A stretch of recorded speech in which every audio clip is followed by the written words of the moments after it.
शिक्षा के क्षेत्र में हमें शिक्षा को संस्कारों के साथ जोड़ना है और शिक्षा को आधुनिकता के साथ जोड़ना है। यह सोच भी महर्षि दयानंद सरस्वती जी की थी। याद करिए डीएवी की संस्थाओं को जो बाद में आर्य समाज ने आगे बढ़ाया था, कितना डीएवी की संस्थाएं एक समय देश की सबसे प्रतिष्ठित शिक्षण संस्थानों में माना जाता था और उसका कार्य का शुभारंभ ही होता था जिसको आज हम मॉर्निंग असेंबली कहते हैं।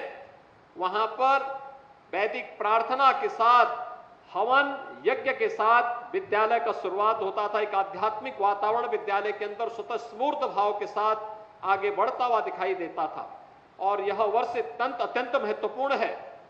ऐसे युग दृष्टा ऋषि महर्षि दयानंद सरस्वती जी के 200वीं जयंती के कार्यक्रम के साथ पूरा भारत जुड़ रहा है, आर्य समाज के प्रणेता को नमन कर रहा है।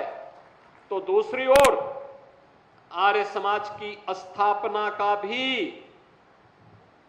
अगले वर्ष से 150वां वर्ष प्रारंभ होने जा रहा है। 150 वर्षों की इस यात्रा में हमने क्या पाया को क्या खोया।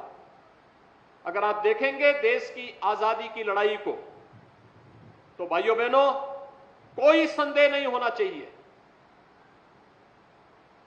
अंग्रेज बेखबर थे। उनको ये लगता था भारतीय कभी एकजुट नहीं हो सकता है, उनके खिलाफ कोई अभियान नहीं चला सकते। लेकिन स्वदेशी का आंदोलन पहली बार किसी ने चलाया था, आर्य समाज ने चलाया था। स्वदेशी के माध्यम से उन्होंने जो अंगड़ाई ली, अछूतोद्धार के माध्यम से जो अभियान आगे बढ़ाया था, घर वापसी के जिस कार्यक्रम को आर्य समाज ने आगे बढ़ाया था, यह कार्यक्रम केवल वहीं तक सीमित नहीं था।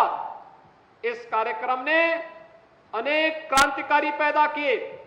याद करिए काकोरी कांड के महानायक पंडित राम प्रसाद बिस्मिल, ये आर्य समाज की देन थी। आर्य समाज के एक प्रचारक के रूप में शाहजहांपुर में कार्य करते थे और फिर देश की आजादी की लड़ाई को जब अंगड़ाई लेनी थी तो उन्होंने न केवल स्वयं बल्कि अपने साथ अस्फाउल्लाह खां को भी जोड़ा और ठाकुर रोशन सिंह को भी जोड़ करके इस लड़ाई को आगे बढ़ाने का कार्य किया था। उस समय का हर क्रांतिकारी आर्य समाज के साथ जुड़ करके गौरवान्वित महसूस करता था।